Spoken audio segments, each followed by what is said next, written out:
आयोजन केलेलं आहे असे मानसशास्त्र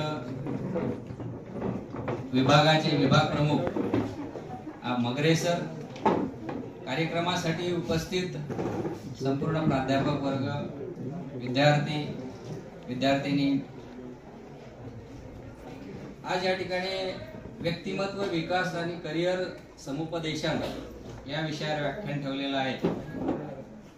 आपल्याकडे मानसशास्त्र विषय आहे आणि असं नाही की केवळ मानसशास्त्र विषय आहे म्हणून माणसाला मानसशास्त्र किंवा व्यक्तिमत्व याची जाण असली पाहिजे।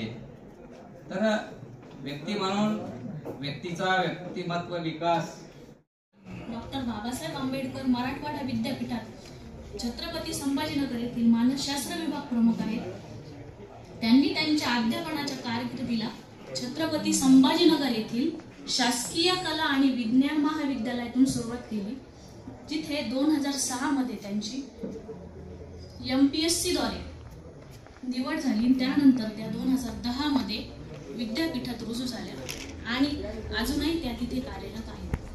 त्यांनी पालकत्व शैलीमध्ये डॉक्टरकीचा अभ्यास पूर्ण केला आहे आणि त्यांच्या संशोधनाची आवड व्यक्तिमत्व, भावना, कल्याण, योग, ध्यान आणि मेंदूंच्या लहरी या विषयावर त्यांनी अनेक व्याख्याने दिली आहेत आणि राष्ट्रीय आणि आंतरराष्ट्रीय स्तरावर आयोजित केलेल्या अनेक कार्यशाळांमध्ये त्या तज्ञ होत्या।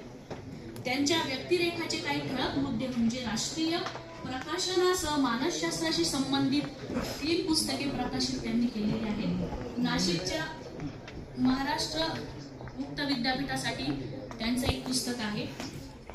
त्यानंतर त्यांचे 30 रिसर्च पेपर पब्लिश झालेले आहेत, त्यापैकी काही प्रकाशने स्कोपस जर्नलमध्ये देखील आहेत। अध्यापन क्षेत्रातील त्यांच्या कार्यासाठी त्यांनी 3 पुरस्कार मिळवलेले।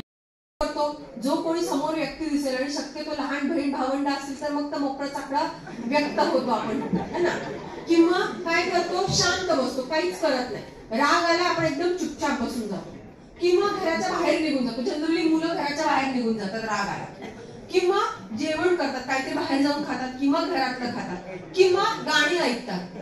पण या सगळ्यामध्ये आपल्या असं लक्षात येईल, आपण त्या रागाला डीलच करत नाही, आपण त्या रागाला साईडलाईन करतो। राग फक्त जेव्हा आपण चिडचिड करून बोलतोय, व्यक्त होतोय, मारामारी करतोय, शिवीगाळ करतोय, त्यावेळेला फक्त आपण तो व्यक्त करतोय किंवा एक्सप्रेस करतोय, पण ऍक्च्युली राग व्यक्तच नाही करत आहे। आपल्या आतमध्ये जे काही धुमस आहे ना ती फक्त बाहेर काढतो। आता मग मला शिकायला पाहिजे की राग आल्यानंतर तो व्यक्त कसा करायचा।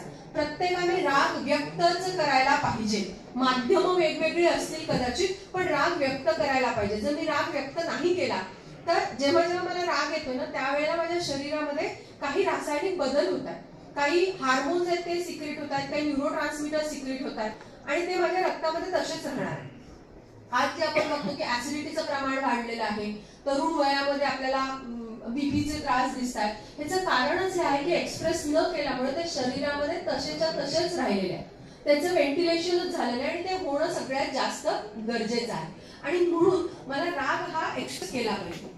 मग राग जर मला एक्सप्रेस करायचा आहे तर तुम्ही कसा करायला पाहिजे?